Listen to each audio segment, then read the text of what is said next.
A Farsul encaminhou ao Ministério da Agricultura suas propostas para a aplicação dos mecanismos de comercialização do trigo. A medida se deve porque o cereal está sendo vendido abaixo do preço mínimo estipulado pelo governo federal há um mês. O economista-chefe do sistema Farsul, Antônio da Luz, explica o porquê dessas medidas. Bom, nós propusemos essas medidas ao governo porque nós percebemos que o governo não estava atento ao que estava acontecendo com o preço do trigo. A Secretaria de Política Agrícola do Ministério da Agricultura ainda não tinha tomado nenhuma medida frente ao fato de que desde 19 de setembro nós estamos com o preço mínimo acima do preço de mercado. E toda vez, pela lei, que o preço de mercado está abaixo do preço mínimo, o governo precisa intervir.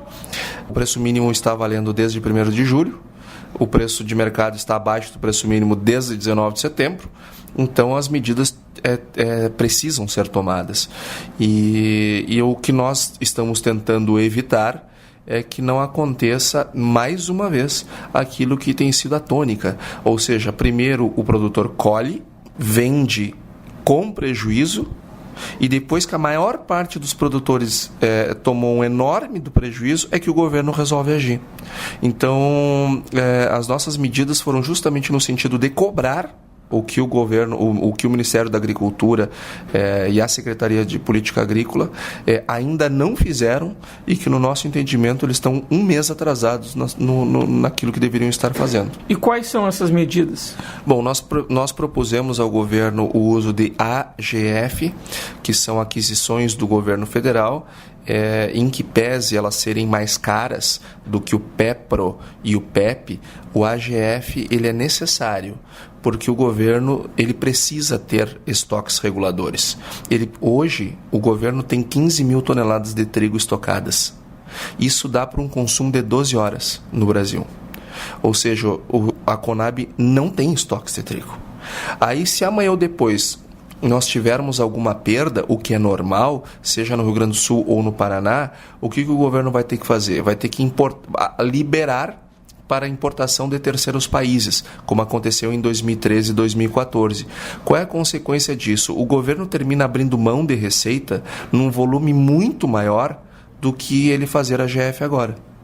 E, além do mais, toda vez que ele retira a TEC para terceiros países, como retirou em 2013 e 2014, quando inclusive o ministro da Agricultura era o atual secretário de Política Agrícola, quando isso acontece, os produtores amargam enormes prejuízos. Naquela oportunidade, o preço veio de R$ 42 para R$ 25 em 20 dias, justamente pela supressão da TEC para terceiros países. Então, o produtor tem prejuízo, o governo tem prejuízo, justamente por não fazer a AGF. Além do mais, o governo tem uma mega estrutura para gerir os seus estoques, que é na Conab, que custa para os cofres públicos mais de 2 bilhões e 200 milhões de reais por ano. Então, qual o sentido de ter todo esse gasto com uma estrutura que tem mais de 5 mil funcionários se não fizer aquisições e não tiver os estoques públicos? Então, isso perde parte do seu sentido. O PEP e o PEPRO, nós pensamos também em cerca de 1 milhão de toneladas entre PEP e PEPRO, para que a gente possa dar mais liquidez ao mercado, possa trazer mais produtores a vender pelo menos ao preço mínimo.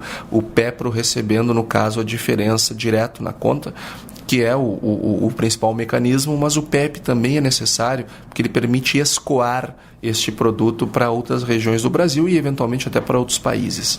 Economista Antônio da Luz, a Argentina está tendo uma safra muito boa de trigo. Isso pode afetar os nossos produtores? Isso já está afetando os nossos produtores, uma vez que o preço da internacional, a tonelada, está na casa de $194. E, em boa medida, esses preços estão baixos justamente pela super safra que a Argentina está tendo aqui do lado, em que pese também a influência do Paraguai, que é um componente novo, conseguem colocar o seu produto aqui no Brasil a um preço bem mais baixo do que nós, por conta de terem custos bem mais baixos do que os nossos, né?